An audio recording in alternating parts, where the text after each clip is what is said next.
CH11 धोखा। वही सामने जो फोटो थी उसकी कांच टूट टूट कर बिखर गया पूरे फर्श पर। ओमकार उस टूटे कांचों को देख सामने जो प्रिशा की बड़ी सी तस्वीर थी उसे देख पागलों की तरह हंसने लगा। फिर नीचे से कुछ कांच उठाकर प्रिशा की तस्वीर के सामने दिखाते हुए बोला, ठीक इसी कांच के तरह तुम्हारे दिल के भी 100 टुकड़े होगा, इतने टुकड़े होंगे कि तुम गिन भी नहीं पाओगी। एल नरक बना देंगे तुम्हारी जिंदगी को। एल तुमने जिस कुणाल के साथ मिलकर ये सब किया उसकी भी जिंदगी अब मैं बर्बाद कर दूंगा और तुम्हें तुम्हारी असली औकात दिखा दूंगा। ये सब कहते वक्त ओमकार की आंखें आग उगल रही थी और आवाज़ बहुत ही खतरनाक लग रही थी। तभी ओमकार की नज़र साइड में गई जहां एक लड़का और एक लड़की के शादी की फोटो थी। लड़का बहुत ही क्यूट इनोसेंट लग रहा था दिखने में, उसके वह हल्की नीली आंखें चमक रहा था। वही उसके बगल में खड़ी लड़की और कोई नहीं प्रिशा थी। एल प्रिशा के चेहरे पर दुनिया जहान की मासूमियत दिख रही थी। वह दोनों बिल्कुल मेड फॉर ईच अदर लग रहे थे। ओमकार चारों ओर नज़र दोहराता है जहां उस लड़के की और प्रिशा की बहुत सी तस्वीर थी। एल किसी में दोनों हंस रहे थे तो किसी में दोनों एक दूसरे को प्यार से देख रहे थे। ओमकार की गहरी आंखें अब और गहरी होती जा रही थी। तभी ओमकार के सामने एक पल घूम गया जहां वह तस्वीर वाला लड़का दूल्हे की कपड़े पहने हुए ही एक फैक्ट्री के अंदर आग में फंसा हुआ था और सामने की तरफ देखते हुए उसकी आंखों से आंसू बह रहा था। ओमकार आंखें बंद किए चुपचाप खड़ा था। देखते ही देखते ओमकार के आंखों के सामने पूरी फैक्ट्री ब्लास्ट हो गई। ये याद आते ही ओमकार ने अपनी आंखें खोल दिए। अब ओमकार की आंखों में कतरा भर इमोशंस नजर नहीं आ रहे थे, उसकी आंखें बहुत डरावनी लग रही थी। ओमकार एक कदम आगे बढ़ते हुए प्रिशा और उस लड़के की तस्वीर के सामने जा उस लड़के की फोटो में उसके चेहरे को छूते हुए बोला, बहुत गलत किया प्रिशा, तुमने बहुत गलत। एक लड़के की मासूमियत का फ़ायदा उठाया तुमने, उससे उसकी ज़िंदगी छीन ली तुमने। इस मासूम से उसकी मासूमियत का फ़ायदा उठाकर तुमने उसकी दिल से खेला, उसकी दिल में उतर कर उसी के दिल में खंजर घोंप दिया। क्या गलती थी बेचारे की? यही कि उसने तुमसे प्यार किया और तुमने बस अपना ईगो को सेटिस्फाइड किया। तुम्हारा इससे भी मन नहीं भरा, तुमने तो उसकी जान तक ले ली। इतना कहने के बाद ओमकार प्रिशा की फोटो को घूरते हुए बोला, बहुत खेल खेल ली तुमने इस मासूम शकल के पीछे, अब बस देखती जाओ तुम्हारी क्या हाल होता है। तुम अब अपना दिन गिनो, तुम्हें जिंदा रख कर तुम्हारी जिंदगी जहन्नुम बना दूंगा। मैं हर एक चीज़ का बदला लूंगा तुमसे, एक बेकसूर से उसकी जिंदगी छीनने की भी, तुम्हारी हर धोखे की भी। और इतना कहते हुए ओमकार रुक गया और आगे कुछ भी कहे बिना उस रूम से निकल गया। वही प्रिशा पूरे घर को देख रही थी। ओ घूमते घूमते ऊपर आ गई थी। एल उसे अब कैसे भी करके ओमकार की नफरत की वजह जाननी थी, इसीलिए वो ओमकार को ढूंढ रही थी। उसे ओमकार से पूछना था कि उसे क्यों यहाँ लाया गया है। उसे एक बात की तो ज़रा भी चिंता नहीं थी कि ओमकार उसके साथ कुछ करेगा, एल क्योंकि उसे ये अच्छे से पता चल गया। बड़ी ई थी कि ओमकार उसे हाथ नहीं लगाएगा, लेकिन मॉल की ओकिस क्या था उसे याद कर एक बार फिर प्रिशा की सांसें अटक गई। एल उसे फिर ओमकार की नज़दीकी से होने वाली सुकून याद आने लगी। एल ये सब सोचते हुए प्रिशा पागल हो रही थी। तभी प्रिशा ने सोचा पहले फ्रेश हो जाती हूँ थोड़ा, इससे मन और दिमाग भी थोड़ा शांत हो जाएगा। ये सोचते हुए वह साइड में ही एक रूम में चली गई, ये जाने बिना कि ये किसकी रूम है। वह बाथरूम जाकर मुंह धो रही थी कि पानी से उसकी ड्रेस खराब हो गई। अब ये देख प्रिशा ने खुद से ही कहा, इसके घर के चीज़ भी इसी के जैसे है, ये भी परेशान कर रही है, पर अब मैं क्या करूँ? कुछ तो करना होगा ना, वरना ऐसे तो नहीं रह सकती मैं भीगे कपड़ों में। ये सोच प्रिशा ने साइड में नज़र दोहराई तो उसे एक बाथरोब मिली। एल उसने ज़्यादा सोचे बिना ही अपनी ड्रेस खोल उस बाथरोब को पहन ली और सोचा इसको सूखा कर फिर पहन लगी। ये सब सोच प्रिशा बाथरोब पहने ही बाहर आ गई। तभी ओमकार भी उस रूम में आया। ये रूम ओमकार की ही थी।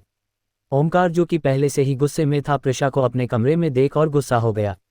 ओ प्रिशा की और अपनी कदम बढ़ाने लगा। ओही प्रिशा की नज़र जब ओमकार पर गई, ओमकार की गुस्से भरी आंखें देख डर गई और ओमकार को अपनी तरफ आते देख अपना कदम पीछे लेने लगी।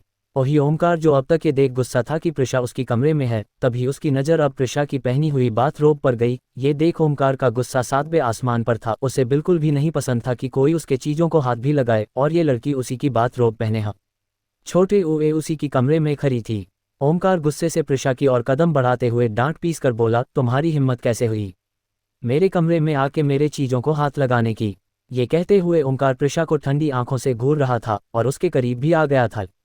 वही प्रिशा समझने की कोशिश कर रही थी कि उसने कौन सी चीज़ों को हाथ लगाया है। प्रिशा सोच ही रही थी कि ओमकार बेहद गुस्से में उसे घूरते हुए उसके करीब आए। एक झटके से प्रिशा की शरीर से बाथरोब को खींचकर अलग कर दिया। CH12 ओमकार की गुस्सा। ओमकार गुस्से में प्रिशा के पास आए, एक झटके से प्रिशा की शरीर से बाथरोब को अलग कर देता है। ओमकार के ऐसा करते ही प्रिशा पूरी डर जाती है। वह वही घुटनों के बल बैठ खुद को छुपाने की कोशिश करती है। एलिस वक्त उसके शरीर पर सिर्फ अंडरवियर भी बस। ओमकार ने जब गुस्से से दोबारा प्रिशा को घप छोटे उड़ा, तब उसे भी एहसास हो गया कि उसने अभी अभी क्या किया। प्रिशा की गोरा शरीर लगभग पूरी ही दिख रही थी। डर के मारे प्रिशा वही बैठ कौप रही थी, उसकी आंखों से आंसू भी गिर रहे थे। ओमकार को अब खुद पर गुस्सा आ रहा था। उसका इरादा प्रिशा की शरीर को देखने का बिल्कुल भी नहीं था। वो नजरें चुराते हुए प्रिशा के ऊपर आथा रोब को फेंक कहता है, जल्दी से इसे पहनो और निकलो मेरे कमरे से। इतना कहकर वह वॉशरूम में चला गया। एल वही प्रिशा सिकुड़ कर अभी भी वही बेटी थी। एल उसके आंखों से आंसू पानी की तरह बह रही थी। एल उसे समझ नहीं आ रही थी आखिर ऐसी भी क्या गलती की थी उसने कि ओमकार उसे इस तरह बार बार चोट पहुंचा रहा था। क्या सच में उसकी कोई इज्जत नहीं थी ओमकार की नज़रों में? कुछ देर खुद को यूं समझाते हुए प्रिशा कैप्टे हाथों से बाथरोब को दोबारा पहन लेती है एल और अपने आप को संभाल कर वहां से निकल जाती है। पर बाहर आकर कहा जाए उसे समझ नहीं आ रहा था एल क्योंकि वो बाथरोब पहन थी। ऐसे में किसी के सामने तो नहीं जा सकती थी ना। वही ओमकार जैसे ही बाथरूम में जाकर मुंह धोने लगता है उसके सामने प्रिशा का चेहरा आ जाता है। एल प्रिशा की खुली बदन, उसकी गुलाबी होंठ और वह मॉल वाली किस भी, ये सब सोचते हुए ओमकार की बॉडी में हलचल होने लगती है। एल पर वह सब ख्यालों को झटकते हुए फ्रेश हो जाता है। बाहर आते हुए ओमकार अपनी नज़रों को चारों ओर घुमाता है पर उसे कोई नहीं दिखता है। ये देख वह एक राहत की सांस लेता है। फिर नीचे हॉल में चला जाता है। एल हॉल में प्रिशा खुद को अपने हाथों से ठीक से कवर किए हुए बैठी थी। उसे देख लग रहा था जैसे उसे डर था कि अगर ओमकार फिर से उसका बाथरोब खोल दिया तो। वही ओमकार नीचे आते हुए एक नज़र प्रिशा को देख अपने पूरे घर में नज़र दोहराता है जहां मेल सर्वर्ट्स प्रिशा को घूर घूर कर देख रहे थे। ये देख ओमकार गुस्से से उन्हें घूरते हुए बोला, तुम लोग आज से यह काम नहीं करोगे। फिर फीमेल सर्वेंट को देख कहता है, तुम लोग सिर्फ मेरे लिए खाना बनाओगी और इसे प्रिशा की तरफ इशारा करते हुए कहता है, ये अपना खाना खुद बना लेगी। एल इसे जो भी चाहिए इसे खुद ही लेने देना। एल अगर किसी ने इसकी हेल्प की तो उसके लिए अच्छा नहीं होगा।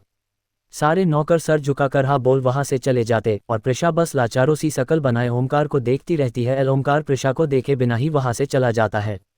वही प्रिशा उसे जाते देख मुंह लटकाए खुद से कहती है, कितना अजीब इंसान है, पता नहीं अब मेरा क्या होगा। पर मुझे तो भूख लगी है एल, मैंने कल से कुछ नहीं खाया है और मुझे तो बनाना भी नहीं आता। यही सब सोचते हुए प्रिशा किचन में जाती है। उसे वहां दूध के सिवाय कुछ नहीं दिखता। दूध देख प्रिशा मुंह बनाते हुए बोली, अब क्या करूं मैं, मुझे ये बिल्कुल भी नहीं पसंद। मेरे फ़ोन पर भी चार्ज नहीं कि मैं कुछ बना लूं वीडियो देख। उद्धरण चिन्ह। यही सब कहते हुए प्रिशा दूध को ही गर्म कर पीने लगी, लेकिन एक दो घूंट पीते ही उसने सब उगल दिया। उससे और नहीं पिया जा रहा था। अब उसके पास कोई रास्ता नहीं था। उसे शायद आज भी भूखा ही रहना होगा। ये सोच प्रिशा बाहर आ गई और एक कमरे में जा चुपचाप लेट गई। नींद तो उसे भी नहीं आ रही थी भूखे पेट, लेकिन नज आने क्यों उसकी होंठों पर एक स्माइल थी ओमकार की उस किस को याद करके। प्रिशा को खुद हैरानी हो रही थी, इतना कुछ किया उस इंसान ने फिर भी वह कैसे उस पर भरोसा कर रही थी। क्यों उसे एक सुकून मिल रही थी इस घर में? क्यों वो बिना कुछ सोचे समझे यहाँ चली आई थी उसके साथ? ये सारी चीज़ों को सोचते हुए प्रिशा सो गई, लेकिन ओमकार की आंखों में नींद का कतरा भी नहीं था। उसे अभी भी प्रिशा की होंठों का स्वाद अपने होंठों पर महसूस हो रहा था। प्रिशा की एहसास उसे सोने नहीं दे रही थी। ओमकार सब सोचते हुए आंखें बंद कर लेता है तो उसके सामने प्रिशा की मासूम चेहरा आ जाता है, जिसे याद कर वह झट से अपनी आंखें खोल लेता है। उसे समझ नहीं आ रहा था क्यों उसे प्रिशा के लिए ये सब फील हो रहा था। प्रिशा तो एक धोखेबाज लड़की थी। आज प्रिशा की ही वजह से ओमकार ने बहुत कुछ खोया था। नहीं ओमकार नहीं, तू उसे यूं अपनी दिमाग पर हावी होने नहीं दे सकता। वह एक ऐसा नशा है जो तुझे भी उसी आग में जला देगा जिस आग में बरसों पहले। ओमकार ये सब खुद को ही समझाते हुए कहने लगा। अगली सुबह प्रिशा चुपके से ओमकार के रूम से कपड़े ले आई। ओमकार शायद ऑफिस जा चुका था। प्रिशा कपड़े पहने वहां से निकल गई। एलकप छोटे ऊंचे ही देर में वह घर पहुंच जाती है। उसे देखते ही टीना उसके गले लग गई। प्रिशा ने कुछ देर टीना को कुछ समझाया और वहां से निकल गई। साथ में अपने कुछ कपड़े भी ले ली उसने। कुछ देर में प्रिशा की कार मेहरा ग्रुप की सामने थी। खुद को अपने कंपनी जाने के लिए पूरा तैयार कर आई थी। एल प्रिशा जब कंपनी में आई सारे मप्लॉय उसे अजीब नज़रों से घूरने लगे, पर प्रिशा ने सबको इग्नोर कर सीधा सीईओ की कैबिन में चली गई। वही कुणाल ने जैसे ही प्रिशा को देखा उसकी आंखों में चमक आ गई। प्रिशा को देखते हुए कुणाल चेयर से उठ खड़ा हुआ और सीधा उसके पास आ उसे गले लगाने को हुआ तो प्रिशा ने उसे दूर धक्का दे दिया। ऐसा होते ही कुणाल ने गुस्से से प्रिशा को देख घूरते हुए बोला, तेरी इतनी हिम्मत, तूने मुझे धक्का दिया। प्रिशा भी उसे उसी की तरह गुस्से से घूरते हुए बोली, अभी शुक्र मनाओ सिर्फ यहाँ धक्का दिया, ऑफिस से निकाल नहीं दिया। दोनों बेहस कर ही रहे थे कि ओमकार को गुस्से से आते हुए कुणाल ने ग्लास विंडो से देख लिया। फिर उसने प्रिशा को झटके से पकड़ते हुए ऐसा सीन क्रिएट किया जैसे सामने वाले को लगे कि कुणाल उसे किस कर रहा था, और ओमकार को लगा भी यही। उसने जैसे ही केबिन का नज़ारा देखा गुस्से से उसकी नसें तन गई। उसने एक झटके से प्रिशा को कुणाल से दूर किया और फिर कुणाल को घूरते हुए उसे केबिन से बाहर निकाल दिया। वही प्रिशा समझ नहीं पाई क्या हुआ, पर ओमकार को गुस्से में देख वह सहम गई। लेकिन अगले ही पल ओमकार ने जो किया उससे प्रिशा की आंखें एक बार फिर नम हो गई।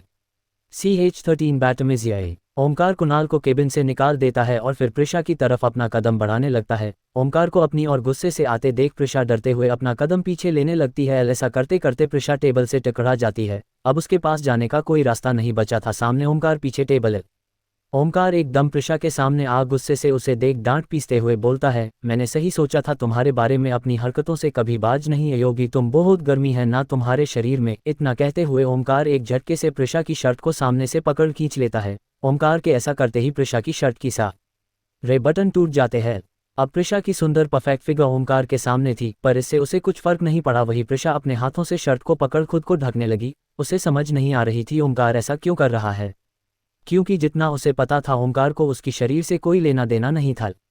प्रिशा ओमकार को देख रही थी, उसके आंखों में डर साफ दिख रही थी, पर उसे डरते देख ओमकार के चेहरे पर मुस्कान थी। ओमकार प्रिशा के और करीब आ प्रिशा के दोनों हाथों को उसके सीने से हटाकर प्रिशा की पीठ से लगाते हुए अपने एक हाथ में ले लेता है। ऐसा होते ही प्रिशा की आंखें बड़ी हो जाती है। वह छटपटाते हुए कहती है, ये क्या बदतमीजी है मिस्टर दीवान, आप शह। ओमकार प्रिशा की नर्म होंठों को छूते हुए उसे चुप करा देता है। प्रिशा अभी भी उसकी पकड़ से छूटने की कोशिश कर रही थी, जिसे देख ओमकार उसकी हाथों पर अपनी पकड़ टाइट कर देता है। आह। ऐसा होते ही प्रिशा की मुंह से दर्द भरी आवाज निकलती है। वही ओमकार अब प्रिशा की चेहरे को उंगलियों से छूते हुए धीरे धीरे नीचे उतरता है और प्रिशा के शर्ट को उसकी दोनों तरफ के कंधे से नीचे कर देता है। उसके ऐसा करते ही प्रिशा अपनी आंखें बंद कर लेती है। उसे पता था अब वह शायद इस जल्लाद से बच नहीं सकती। प्रिशा ने आंखें बहुत कसकर भिज रखी थी, जिसे देख ओमकार को बहुत गुस्सा आ रहा था। वह मन में सोचता है, मेरे करीब आने से इसे प्रॉब्लम है, पर उस कुणाल को प्यार से किस कर रही थी। ओमकार का गुस्सा अब हद से ज्यादा बढ़ गया था। कुणाल और प्रिशा की किस याद आते ही ओमकार गुस्से में प्रिशा की कंधे को रफली किस करने लगता है और अपने दांतों से काटने भी लगता है। वही इस दर्द को बर्दाश्त करते हुए प्रिशा की मुंह से तो आवाज नहीं निकल रही थी, पर आंखों से आंसू बहे जा रहे थे। ओमकार प्रिशा को बहुत ही बेरहमी से काट रहा था। उसे कुछ होश ही नहीं था कि वो क्या कर रहा है। तभी प्रिशा की आंसू जब उसे महसूस हुआ, उसने झटके से उसे छोड़ दिया। प्रिशा की कंधे लाल हो चुकी थी, जिससे थोड़ा खून भी निकल रहा था। ओमकार अब भी प्रिशा को घूर रहा था, पर प्रिशा अभी भी आंखें बंद किए रो रही थी। कुछ देर यूं ही प्रिशा को देखने के बाद ओमकार आगे आकर प्रिशा को अपना कोट पहनाता है और अपने बाहों में लिए बाहर निकल जाता है। सारे ऑफिस स्टाफ कुछ और ही समझ रहे थे। दोनों को ऐसे देख कुणाल भी उन्हीं की तरह सोच रहा था और गुस्से से ओमकार को घूर रहा था। कुणाल की चेहरे पर गुस्सा देख ओमकार को बहुत तसल्ली मिल रही थी। कुछ ही देर में प्रिशा और ओमकार कार में बैठे थे। प्रिशा अभी भी आंखें बंद कर चुपचाप बैठी थी। उसके मन में अब डर पैदा हो गया था। अब तो उसे ओमकार के साथ रहने से भी डर लग रहा था, लेकिन वह जानती थी उसके चाहने ना चाहने से कुछ नहीं होगा। इसीलिए उसके दिमाग में कुछ और ही चल रहा था जिससे वो ओमकार को मात दे सके। लेकिन प्रिशा की चुप्पी ओमकार को बहुत बेचैन कर रहा था, पर वह चाहकर भी पूछ नहीं सकता था। कुछ ही देर में घर भी आ गया। ओमकार गुस्से से कार से निकलकर अंदर चला गया और प्रिशा उसकी जैकेट से अच्छे से खुद को कवर कर उसके पीछे चली गई है। ओमकार के कमरे में ओमकार शीशे में खुद को देखते हुए कह रहा था, क्यों मैं खुद को कंट्रोल नहीं कर पाता। मुझे उसके पास नहीं जाना है। मैं क्यों उसे छूकर खुद को ही गंदा करता फिरता हूँ। उद्धरण चिन्ह। वही प्रिशा ओमकार की जैकेट को अपने सामने ला उससे ओमकार की स्मेल को सूंघते हुए कहती है, ना जाने क्या है तुम में ओमकार दीवान, जो मुझे तुम्हारे खुशबू से सुकून महसूस होता है। क्या चीज़ हो तुम, ये तो मैं पता करके रहूंगी। बस कल का इंतजार है मुझे, उसके बाद तुम सोच भी नहीं सकते मैं क्या कर सकती हूँ।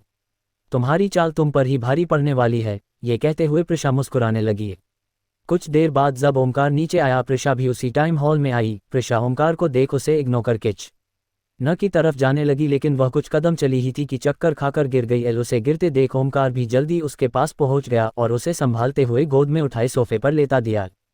फिर डॉक्टर को कॉल कर देता है। डॉक्टर आने के बाद प्रिशा का चेकअप करती है। फिर ओमकार को देख कुछ ऐसा कहती है कि ओमकार हैरान रह जाता है। CH14 तू पापा बनने वाला है।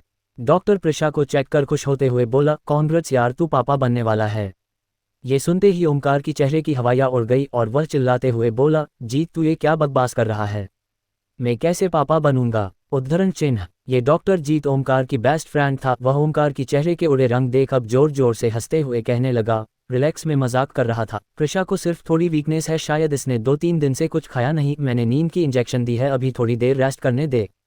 जीत की बातें सुन ओमकार उसे घूरते हुए कहता है, दोबारा ऐसा बहियात मजाक मत करना वरना क्या ओम, क्यों तू खुद को इस आग में जला रहा है, क्यों नहीं माफ कर देता प्रिशा को। जीत ओमकार को देख सीरियस होकर पूछता है, लगता है तू भूल गया क्या हुआ था 4 साल पहले, क्या बीती थी हम सब पर, क्या गुजरा था मेरे परिवार पे। ओमकार जीत को घूरते हुए कहता है, कुछ नहीं भूला मैं, पर मैं चाहता हूँ तू भूल जा प्रिशा को, जीत ओमकार को समझाते हुए बोलता है। ये सुन ओमकार डांट पीसते हुए कहता है, मुझे वह याद भी नहीं है। सॉरी, मेरा मतलब है तू उससे बदला लेना छोड़ दे और एक खुशहाल जिंदगी जी, वरना ऐसा ना हो तेरे परिवार ओमकार दीवान को भी खो दे 4 साल पहले जैसे। जीत कह ही रहा था तभी ओमकार उसके कंधे को पकड़े हुए आंखें दिखाते हुए कहता है, नहीं ये राज किसी को पता नहीं चलना चाहिए, किसी को नहीं। जीत भी हमें सर हिला देता है और मन में कहता है, पता नहीं क्यों पर मुझे प्रिशा पर आज भी उतना ही यकीन है जैसे पहले था। फिर एक लंबी सांस से छोड़ कहता है, तू ये सब छोड़ दे और प्रिशा को भी उसके घर जाने दे। नहीं जाने दूंगा, बहुत हिसाब लेना है मुझे उससे, और फर्क भी क्या पड़ता है वह यहाँ रहे या कुणाल के पास कहलाएगी तो वह रखेल ही, बस फर्क सिर्फ इतना है कि कुणाल की नहीं ओमकार दीवान की। जीत को समझ आ गया कि कुछ कहकर कोई फायदा नहीं, वह अब आगे और कुछ कहे बिना चला गया। उसके जाने के बाद ओमकार एक मेड को बुलाकर पूछता है, प्रिशा 2 दिन क्या खाई थी? उद्धरण चिन्ह, सर मैंने उन्हें सिर्फ एक गिलास दूध पीते देखा था और वो भी पीते ही उल्टी कर दी उन्होंने, मेड अपना सर झुकाए कहती है। ये सुन ओमकार को बहुत गुस्सा आता है पर वह खुद को कंट्रोल कर मेड को जाने बोलता है। फिर सोफे पर लेटी प्रिशा को देख उसे गोद में उठा एक रूम में ले जाता है। वह प्रिशा को सुला जाने ही वाला था कि प्रिशा उसकी शर्ट को पकड़ लेती है। प्रिशा अभी भी नींद में थी। ओमकार प्रिशा की हाथों को घूरते हुए उसकी चेहरे को घूरने लगा, तभी उसकी नज़र प्रिशा की होंठों पर गई। उसे कल की मॉल वाली किस फिर से याद आ गई। उसका मन फिर से उस सॉफ्ट होंठों को छूने का हो रहा था पर दिमाग उसका साथ नहीं दे रहा था। कुछ देर की दिल दिमाग की जंग में दिल जीत गया और ओमकार ही प्रिशा के पास बैठकर उसके सर को अपने गोद में ले धीरे धीरे उसकी होंठों की तरफ बढ़ने लगा। प्रिशा की आधी शरीर ओमकार की गोद में ही थी। ओमकार की होंठ अब प्रिशा की होंठ को बहुत ही सॉफ्टली छू रहे थे। ओमकार से अब और रहा नहीं गया तो वह प्रिशा को पेशे नेटली किस करने लगा। प्रिशा नींद में कसमसा रही थी क्योंकि उसकी सांसें उखड़ रही थी, पर इंजेक्शन की वजह से वह अभी भी बेहोश थी। ओमकार की हाथ प्रिशा की कमर को बहुत ही टाइटली पकड़े हुए थे, जैसे वो कहीं भागी जा रही है। ओमकार किस कर ही रहा था कि उसे कुणाल का प्रिशा को किस करना याद आ गया। ये याद आते ही उसने प्रिशा को छोड़ दिया। उसकी आंखों में फिर से प्रिशा के लिए घिन दिख रही थी। तभी उसने प्रिशा को बेड पर सुलाकर उसकी कंधे को थोड़ा जोर से प्रेस किया। कंधे पर जोर लगते ही प्रिशा की चेहरे पर दर्द उभर आई। ओमकार जो प्रिशा की हर एक एक्सप्रेशन नोटिस कर रहा था, प्रिशा की चेहरे की दर्द की लकीरें देख प्रिशा के टी शर्ट को कंधे से थोड़ा नीचे किया। ऐसा करते ही ओमकार को प्रिशा की कंधे पर अपने ही बनाए हुए दांतों की निशान दिखा। ये देखते हुए ओमकार को अब गुस्सा आया कि क्यों वह इस लड़की को छू रहा है। ये एक बाजारू लड़की है जो अपने पति के होते हुए भी कुणाल के साथ मिलकर उसकी जान ले ली और अब वही कुणाल उसे किसी और की बिस्तर पर भेज दिया। वह प्रिशा को यह एहसास दिलाना चाहता था जिसके वजह से उसने अपने पति को धोखा दिया, वही उसे दूसरों के बेड पर भेजता है। वह उसे सबके सामने जलील करना चाहता था। जैसे प्रिशा ने प्यार का मजाक उड़ाया था, वह प्रिशा का मजाक उड़ाना चाहता था। उसे तो अब ये सोच प्रिशा से और घिन आ रही थी, ना जाने कुणाल ने उसे कितनों के बेड पर भेजा था एक डील के लिए। ओमकार अपनी सोच में ही गुम था कि प्रिशा की आंख खुल गई। आंखें खोलते ही उसके सामने ओमकार का चेहरा था, जिसे देख वह डरते हुए ओमकार को अपने हाथों से पीछे धकेल दी। वही ओमकार इसके लिए बिल्कुल तैयार नहीं था और सीधा नीचे फर्श पर गिर गया। प्रिशा ओमकार को धकेलते ही खुद को देखती है। अपने कंधे की टी शर्ट नीचे देख प्रिशा डरते हुए टी शर्ट चीख कर बेड के कोने में खुद को छोटे उद्दमे समेटे कहने लगी, आपकी हिम्मत कैसे हुई मेरे बेहोशी की फायदा उठाने की? उद्धरण चिन्ह CH15 धुंधली यादें। नीचे गिरते ही ओमकार की आंखें सिकुड़ गई और वह प्रिशा को घूर कर देखने लगा। ओमकार को बहुत गुस्सा आ रहा था प्रिशा पर। ओमकार की गुस्से को आग प्रिशा की बातों ने दे दी। ओमकार फर्श से उठा और सीधा जाकर प्रिशा का गला पकड़ते हुए बोला, तुम्हारी इतनी हिम्मत कि तुम मुझे नीचे गिराओगी? और क्या कहती थी तुम्हारे पास आने की हिम्मत कैसे की? ठीक वैसे की जैसे तुम हर किसी की बिस्तर पर जाती हो, जैसे कुणाल की बाहों में जाती हो। प्रिशा लगातार ओमकार से छूटने की कोशिश कर रही थी, उसकी सांसें अब अटक रही थी। तभी ओमकार ने एक झटके से उसका गला छोड़ उसे एक थप्पड़ लगा दिया।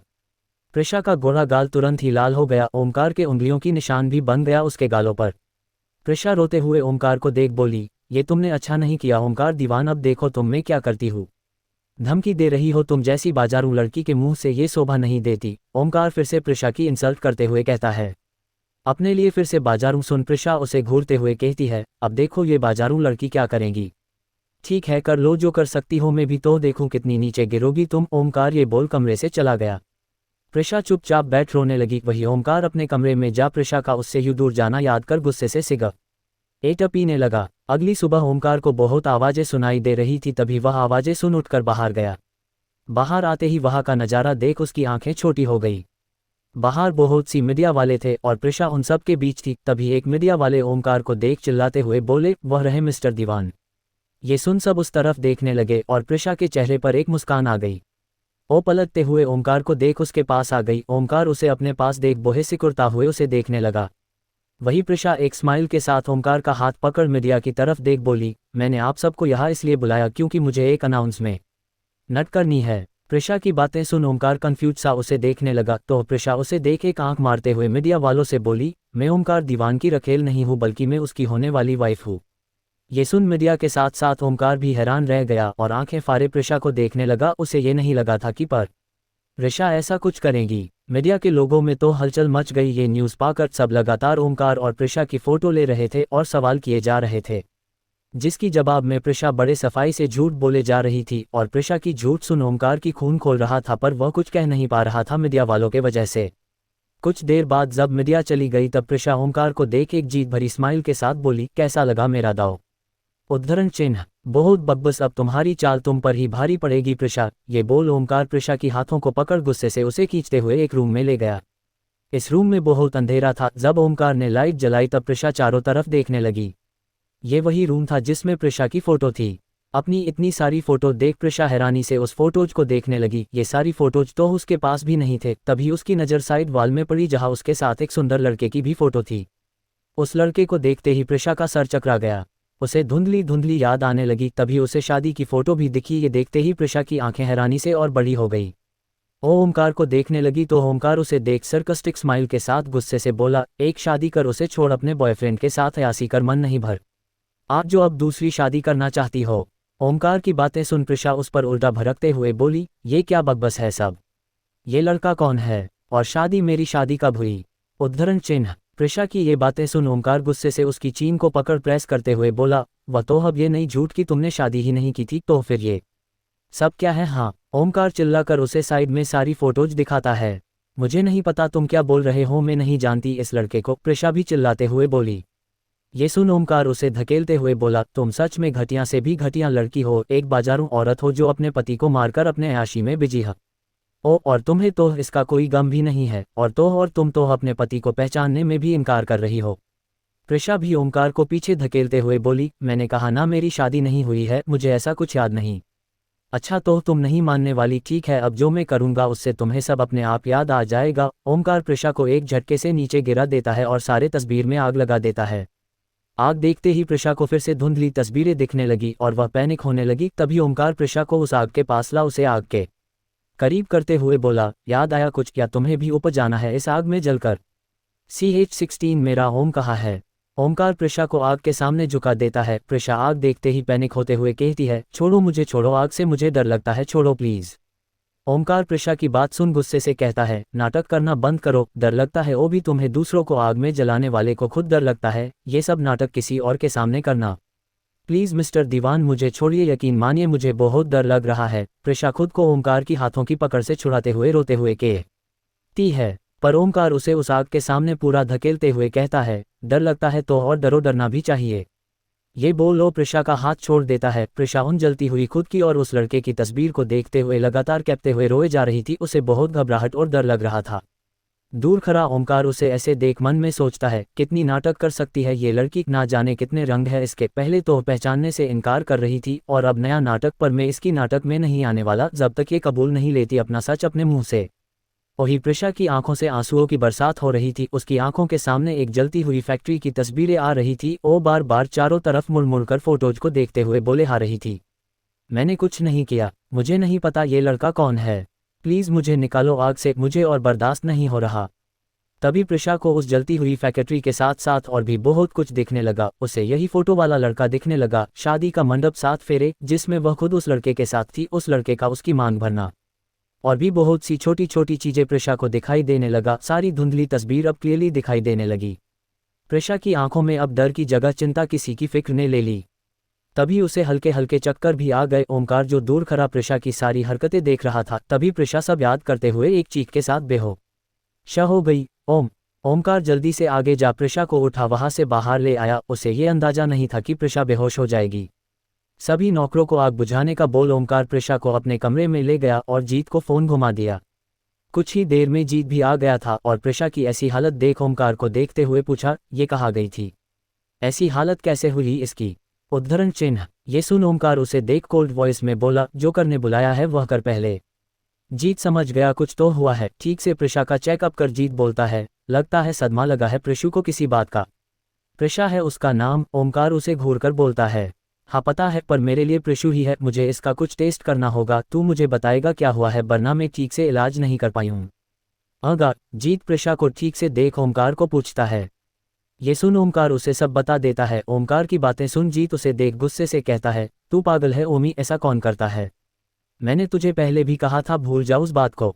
नहीं भूल सकता मैं और ना इसे भूलने दूंगा। ओमकार भी उसे देख गुस्से से बोलता है। ओमी तू समझता क्यों नहीं है?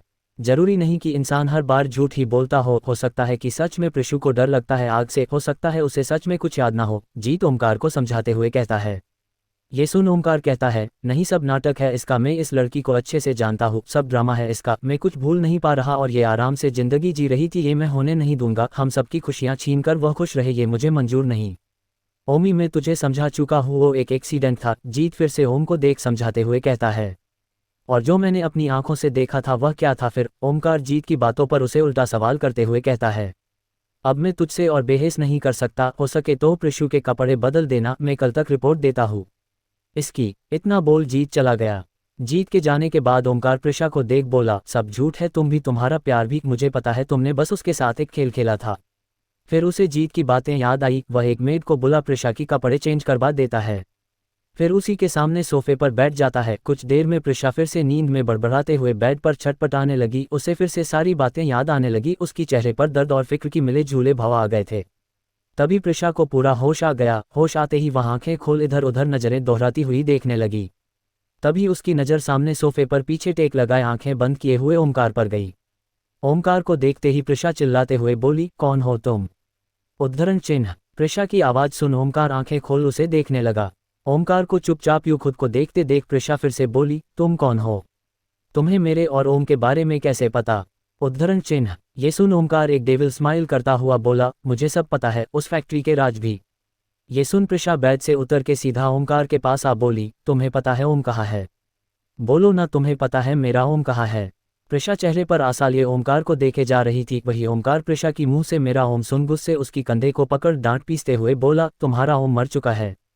ये सुनते ही प्रिशा गुस्से में ओमकार की गाल पर थप्पड़ लगा दी। ओमकार जो पहले से ही गुस्से में था, प्रिशा के हाथ से दोबारा थप्पड़ खा बौखला गया। ओही प्रिशा लगातार ओमकार के सीने पर मुक्का मारे जा रही थी और बड़बड़ाए जा रही थी, तुम गंदे इंसान ऐसा कैसा बोल सकते हो? मेरा ओम ठीक है, उसे कुछ नहीं हुआ। CH17 क्या ओमकार दीवान हाय ओम है? प्रिशा से थप्पड़ खा ओमकार फिर से बौखला गया और प्रिशा को घूरने लगा, लेकिन प्रिशा बस उसके सीने पर मुक्का मारे जा रही थी। ओमकार गुस्से में उसे जोर का धक्का दे देता है, जिससे प्रिशा बेड पर जा गिरती है और गिरते ही रोते हुए फिर से ओमकार को देख पूछती है, बता दो ना कहाँ है मेरा ओम? ये सुन अब ओमकार चिल्लाते हुए बोला, कहाना नहीं है ओम, जिंदा मार दिया है तुमने उसे, अपने हाथों से भूल गई। नहीं मैंने नहीं मारा ओम को, मैं कैसे अपने पति को मार सकती हूँ, मैंने उसे नहीं मारा। प्रिशा रोते हुए ओमकार को देख कहती है। ये सुन ओमकार कहता है, अच्छा नहीं मारा तुमने, तो फिर मैंने जो अपनी आंखों से तुम्हें ओम को आग में जलाकर मारते हुए देखा है वह क्या है? बोलो प्रिशा क्या है? उद्धरण चिन्ह। प्रिशा ओमकार की बात सुन बोली, क्या बकवास कर रहे हो तुम ये सब? और तुम हो कौन, कैसे ओम को और मुझे जानते हो? मैं तुम्हें नहीं जानती, मुझे नहीं पता तुमने किसे देखा है और क्यों ये सारे इल्जाम मुझ पर लगा रहे हो। मुझे बस इतना पता है, मैं ओम से बहुत प्यार करती हूँ। अच्छा प्यार करती हो तुम ओम से, कितना जानती हो ओम के बारे में? ओमकार प्रिशा के करीब आ अपना एक पैर एड पर रखे हुए थोड़ा झुककर बोलता है। ये सुन प्रिशा रोते हुए बोलती है, बहुत अच्छे से जानती हूँ, अगर उसे पता चला ना कि तुम मेरे साथ ऐसा कर रहे हो तो वह तुम्हें नहीं छोड़ेगा। प्रिशा की ये बात सुन ओमकार जोर जोर से हंसते हुए बोला, मुझे ओम तकलीफ देगा? अच्छा, और तुम ओम को अच्छे से जानती हो है ना? ये सुन प्रिशा हाँ में सर हिला देती है। तो ओमकार सोफे पर जा बैठते हुए पूछता है, फिर बताओ ओम का पूरा नाम क्या है? I mean surname. ओमकार की इस बात पर प्रिशा चुप हो गई, क्योंकि ओम का सरनेम सच में उसे नहीं पता थी, कभी भी उसने इस बारे में सोचा ही नहीं था। ये सारी बातें सोचते हुए उसे पहले से लेक रसब याद आने लगी, ओम के साथ बिताई हर एक लम्हा, और फिर ओमकार से मुलाकातें भी याद आने लगी। ओमकार की छुअन में ओम का एहसास, ओमकार की आसपास होने से एक सेफ्टी फीलिंग्स, ओमकार के इतना पास आने से भी कंफर्टेबले वाली एहसास, कभी ना गलत लगने वाले ओमकार के इरादे, सिर्फ बातों से ही चोट पहुंचाना, कभी ना गलत तरीके से छूना, ओमकार की हुई किस में ओम का एहसास आना, ओमकार का उन दोनों के बारे में सब जानना, ऊपर से उस आग के बारे में भी जानना जहां सिर्फ वह ओम और कुणाल थी। ये सारी बातें याद आते ही प्रिशा ने ओमकार की नाम को मन में दोहराया। फिर ओमकार को हैरानी से देखते हुए एक एक शब्द पर भार देते हुए थोड़ा रुक रुक के बोली, ओमकार दीवान। प्रिशा की हैरान आंखें और अपना नाम रुक रुक कर बोलते देख ओमकार की होंठों पर एक ईविल स्माइल आ गई, जिसका मतलब ये था कि प्रिशा सही सोच रही थी। वही प्रिशा ने जैसे ही ओमकार की होंठों की ईविल स्माइल देखी उसे यकीन हो गया, वह जो सोच रही है वही सही है। ओमकार ही उसका ओम है, उसका ओम, उसका प्यार, उसकी जिंदगी। ये सब सोचते ही प्रिशा की चेहरे पर मुस्कान आ गई। वह रोते हुए बिना कुछ सोचे दौड़ते हुए जा ओमकार को जोर से हक कर लिया और सिसक कर रोते हुए बोली, ओम तुम ठीक हो, तुम्हें कुछ नहीं हुआ ना। ओमकार तो एक पल जम गया, क्योंकि ये वही लड़की थी जिससे उसने प्यार किया था, अपनी जिंदगी बनाई थी, जिसे यही लड़की उसके दिल को अपने प्यार से जीती थी। आज इतने साल बाद प्रिशा की प्यार भरी हग ने ओमकार के दिल को एक पल के लिए पिघला दिया। लेकिन अगले ही पल उसे उस आग की लपटें याद आ गई जिसमें वह जल रहा था। ये याद आते ही ओमकार के जो हाथ प्रिशा को हग करने के लिए उठ रहे थे, उसी हाथ ने प्रिशा को खुद से दूर कर दिया। ओमकार के ऐसे दूर करने से प्रिशा मासूम सा चेहरा बनाते हुए ओमकार को देखने लगी। तभी उसे ओमकार के चेहरे को देखते ही याद आया वह ओमकार के गुस्से भरी आंखों को इग्नोर कर ओमकार के चेहरे को छूते हुए बोली, ओम तुम्हारा चेहरा, ये तुम्हारे चेहरे को क्या हुआ? और ये आंखें, इनका रंग काली कैसे हुई? उद्धरण चिन्ह। प्रिशा का सवाल सुन ओमकार उसकी हाथों को खुद से दूर करते हुए बोला, मैंने कहा ना तुम्हारा ओम मर गया है। उसी दिन जिस दिन तुमने उसे अपने हाथों से मारा था, उसी दिन अपने प्यार के हाथों ओम मर गया है, और उसके साथ उसका चेहरा भी। ये जिसे तुम अपने सामने देख रही हो, ये ओमकार दीवान है, तुम्हारा ओम नहीं। ओम का चेहरा जल गया। ये सुन प्रिशा कुछ पल चुप रही। उसे यकीन नहीं हो रहा था उस आग में उसका ओम का चेहरा जल गया है, वह चेहरा जिस पर प्रिशा मरमिटा करती थी। ये सब याद कर प्रिशा सोच में डूब गई। फिर उसे याद आया, जो भी हो ओम जिंदा है, यही सबसे इम्पोर्टेंट है उसके लिए। ये सोच प्रिशा ओम की कड़वी बातें इग्नोर कर उसके पास आ उसे छूते हुए बोली, क्यों ये सब बोल रहे हो? ओम मैंने आग नहीं लगाई थी, मैंने तुम्हें नहीं मारा, तुम क्यों ये सब बोल रहे हो? उद्धरण चिन्ह। मुझे झूठ बोलने की कोशिश भी मत करना प्रिशा, मैंने अपनी आंखों से देखा है तुम्हें। तुमने उस कुणाल के साथ मिलकर मुझे धोखा दिया है, मुझसे मेरा चेहरा छीन लिया है, मुझसे मेरी मासूमियत छीनी है, जो ओम सब पर विश्वास करता था से अब लोगों की बातें सिर्फ धोखा लगने लगा है। जिस ओम ने कभी किसी से ज्यादा रूडली बातें नहीं की थी, वह अब सबसे सिर्फ रूडली ही बात करता है। तुमने ओम को ओमकार दीवान बनाया है। ये सब बोल ओम प्रिशा की बात बिना सुने उसे कमरे से बाहर निकालते हुए कमरे के दरवाजे को बंद कर देता है। जिस ओमकार की आंखों में अब तक कोई इमोशंस नजर नहीं आ रहा था, दरवाजा बंद करते ही उसके आंखों से आंसू पानी की तरह बहने लगा। प्रिशा बंद दरवाजा देख अपनी बहते हुए आंसू को पोंछते हुए ओम को बुलाने लगी, ओम। CH18 टूटा दिल। ओमकार प्रिशा को रूम से निकाल देता है और डोर को जोर से उसके मुंह पर बंद कर देता है। ओही प्रिशा ये होते देख जोर जोर से डोर पीटते हुए कहती है, ओम प्लीज ओम दरवाजा खोलो, ओम मेरी बात तो सुनो ओम। वही ओमकार जैसे ही डोर को बंद करता है, उसका सारा हिम्मत जवाब दे जाती है। उसकी आंखों से पानी झरने की तरह बहने लगते हैं। उसे बहुत दर्द महसूस हो रहा था अपने दिल में। उसका दिल कह रहा था, सही तो कह रही थी प्रिशा है तो वह उसी का ओम, उसका पति। सिर्फ चेहरा चेंज हुआ था, दिल तो वही था, और इंसान भी वही जिसने कभी प्रिशा से बेइंतहा प्यार किया था। ओमकार लगातार रोए जा रहा था। उसका दिल कह रहा था प्रिशा को गले लगाए रखे, और दिमाग कह रहा था प्रिशा वही लड़की है जिसने उससे उसकी जिंदगी छीननी चाहिए थी। आज जब प्रिशा ने प्यार और हक से ओमकार को गले लगाई थी, तभी ओमकार का दिल दिमाग से बगावत कर गया था। वही प्रिशा अभी भी दरवाजे की बाहर चीख रही थी और डोर को पिट रही थी।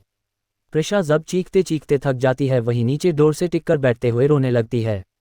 वही ओमकार अपने कमरे में बनी एक बड़ी सी शीशे के सामने जा शीशे को स्लाइड करता है और अंदर चला जाता है। अंदर एक बड़ा सा रूम था। जब ओमकार उस रूम की लाइट्स ऑन करता है, तब उसकी नज़र सीधा रूम की बीचों बीच लगी बेड के पीछे एक बड़ी सी पेंटिंग पर जाती है। ये ओमकार और प्रिशा की शादी की एक फोटो थी, जिसमें दोनों बहुत प्यारे दिख रहे थे। ओमकार उस फोटो को देखते हुए आगे बढ़ने लगता है। हर एक कदम के साथ उसकी धड़कन भी बढ़ती जा रही थी। उसे याद आता है शादी के बाद उसने जीत से कहकर ये फोटो लगवाया था, क्योंकि उसे प्रिशा के घर आने के बाद सरप्राइज देना था। ये सब याद कर एक बार के लिए ओमकार की नम आंखें मुस्कुरा जाती है।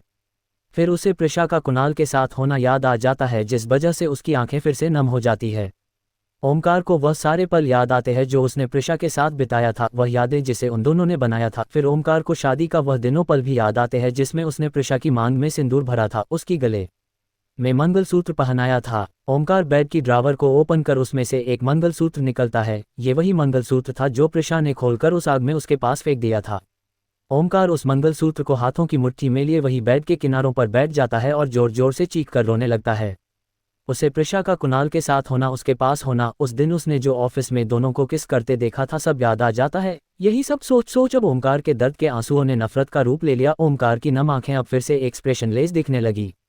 वही बाहर प्रिशा रोते रोते पुरानी यादों में गुम हो गई थी, उसे सब याद आ गए थे अब। और अंदर प्रिशा से उलट ओमकार अब प्रिशा को चोट पहुंचाने का नया बहाना ढूंढ रहा था। तभी उसे कुछ आइडिया आया और उसने एक फ़ोन कर कुछ कहा और दूसरी साइड की बातें सुन उसके होंठों पर डेविल स्माइल आ गई। फ्लैशबैक 5 साल पहले इंपीरियल कॉलेज लंदन, जहां सारे बड़े बड़े घर की औलाद पढ़ने आते थे, कुछ स्कॉलरशिप पर भी आ जाते थे।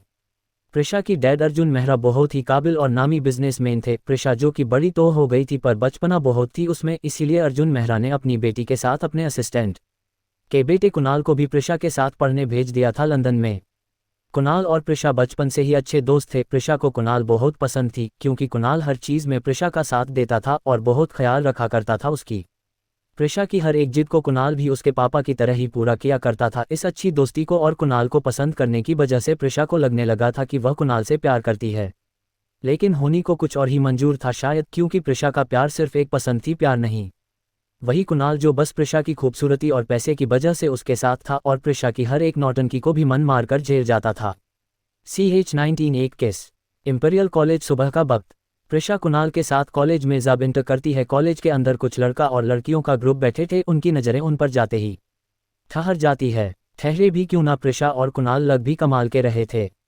प्रिशा ब्लैक क्रॉप टॉप और वाइट हॉट पैंट पहनी हुई थी, बालों को हाई पोनीटेल में बंधा हुआ था, क्यूट सा चेहरा, गुलाबी होंठों पर मासूम सी मुस्कान, बड़ी बड़ी काली आंखें और आंखों पर बड़ी बड़ी पलकें जो बार बार झपका रही थी। प्रिशा बहुत ही मासूम प्यारी बच्ची लग रही थी। वही कुणाल एक हैंडसम माचो मैन लग रहा था। हाइट और फिगर दोनों अच्छी थी जो उसे हॉट लुक दे रहा था। चेहरा काफी अट्रैक्टिव था उसका और ऊपर से होंठों पर वह कातिलाना स्माइल। उसने आज ब्लैक हुडी के साथ वाइट टी शर्ट और वाइट पैंट पहना हुआ था। कुणाल को देख सारी लड़कियां उस पर दिल हार बैठी थी, सब बस उसके डेट पर जाना चाहती थी। इस कॉलेज में आधा इंडियन आधा दूसरे लोग थे। सारे इंडियन स्टूडेंट्स के साथ साथ अंग्रेज स्टूडेंट्स भी उन दोनों पर से नज़र नहीं हटा पा रहे थे। तभी उस ग्रुप में बैठे स्टूडेंट्स में से एक स्टूडेंट ने प्रिशा को आवाज़ लगाई, hey Indian girl come here. Prisha जो कि अपनी बड़ी बड़ी आंखों से चारों तरह देख रही थी, उस लड़के की आवाज़ सुन उस तरफ देखने लगी। उसे अपनी तरफ देखते देख वह लड़का फिर से प्रिशा को इशारों में अपने पास बुलाता है। प्रिशा बेचारी मासूम कुणाल का हाथ छोड़ चली जाती है। कुणाल भी ज़्यादा ध्यान नहीं देता क्योंकि उसकी नज़र दूर खड़ी लड़कियों पर थी जो उसे ताड़ रहे थे। वह भी उन लड़कियों को फुल भाव दे रहा था, उन्हें देखते हुए लगातार स्माइल किए जा रहा था। वही प्रिशा जब उस ग्रुप के पास जाती है, उससे एक लड़का पूछता है, what's your name baby. Prisha उनकी सवाल का बहुत ही क्यूट आवाज़ में जवाब देती है, प्रिशा मेहरा। प्रिशा के नाम बताते ही एक लड़की बोलती है, नाम तो कमाल है तुम्हारा, तुम्हें पता है ना कि कॉलेज पर आने के बाद सीनियर जो टास्क देते हैं उसे कंप्लीट करना होता है। ये सुन प्रिशा हाँ में सर हिला देती है। ये देख वह लड़की इधर उधर नज़रें घुमाते हुए एक तरफ इशारा कर बोलती है, उस लड़के को देख रही हो। प्रिशा उसकी उंगली के इशारे की तरफ देखती है तो उसे वहाँ एक लड़का नजर आता है। ये देख प्रिशा फिर से उस लड़की को देखती है। प्रिशा को खुद को देखते देख वह लड़की बोलती है, जाओ और जाकर उस लड़के को प्रपोज करो और गाल पर किस भी करना हो। प्रिशा उसकी बातें सुन बस हाँ में सर हिलाते हुए उस लड़के की ओर चली जाती है। ये देख सभी बोलते हैं, आज तो ये गई, भले ही वह किसी के गलत तरीके बात नहीं करता पर उसे लड़कियों के पास आना बिल्कुल भी नहीं पसंद। सभी बस मज़े लेने के लिए खड़े होकर उस तरफ देखने लगते हैं।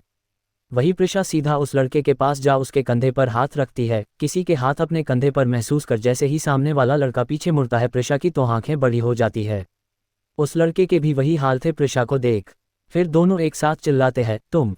दोनों ही यादों में गुम हो जाते हैं। फिर अभी एक दिन पहले की ही बात है। मेहरा इंडस्ट्री में प्रिशा अपने पापा से मिलने के लिए आई हुई थी। वह जैसे ही अपने पापा के केबिन में घुसी किसी से टकरा गई और दोनों ही नीचे गिर गए। प्रिशा ने तो डर के मारे आंखें बंद कर ली थी। जब उसे एहसास हुआ वह नीचे नहीं है, किसी के ऊपर है, तो आंखें खोल सामने देखती है। सामने देखते ही उसकी होश उड़ जाती है। हैंडसम सा एक गोरा लड़का उसके नीचे था।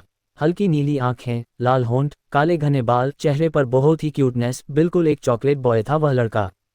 हर लड़की की दिल चुरा ले उसकी एक नज़र, उसकी सुंदर मासूम चेहरे पर कोई भी दिल हार बैठे। प्रिशा तो देखते ही उस पर लट्टू हो गई थी। उसे तो कुणाल की भी याद ना आई। वह सीधा उस लड़के की आंखों में खोती हुई उसके होंठों पर एकदम से लाइट किस कर लेती है। ऐसा होते ही उस लड़के की आंखें बड़ी हो जाती है। वह झटके से प्रिशा को खुद से दूर कर खड़ा हो जाता है, पर प्रिशा को उसके धक्के देने से कोई फर्क नहीं पड़ती। वह भी खड़े होते हुए बस उस लड़के को निहारने लगती है। वही वह लड़का अब प्रिशा के घूरने से इरिटेट होते हुए बोलता है, क्या बकवास है ये, तुमने मुझे किस क्यों की, और ये ऐसे घूर क्यों रही हो मुझे। उद्धरण चिन्ह। पर प्रिशा को कहा कुछ सुनाई दे रही थी, वह तो बस उसे देखने में बिजी थी। वह लड़का इससे और भी इरिटेट हो जाता है और बिना कुछ और सवाल किए जाने लगता है। तभी प्रिशा उसे जाते देख उसके हाथ पकड़ बोलती है, आई लव यू हैंडसम। ये सुनते ही उस लड़के को दूसरा झटका लगता है और वह प्रिशा की हाथों से खुद के हाथ को छुड़ाकर कहता है, देखिए मिस उद्धरण चिन्ह पर आगे और कुछ बोल पता कि प्रिशा अपनी पैरों की उंगलियों पर खड़ी होकर उसके गले में बाहें डाल उसकी होंठों को ब्लॉक कर देती है। CH20 प्रिशा का ओम से चिपकना। प्रिशा किस करना तो नहीं आती थी, फिर भी वह अपने पूरी कोशिश किए जा रही थी। वही वह लड़का शॉक में प्रिशा को देख रहा था।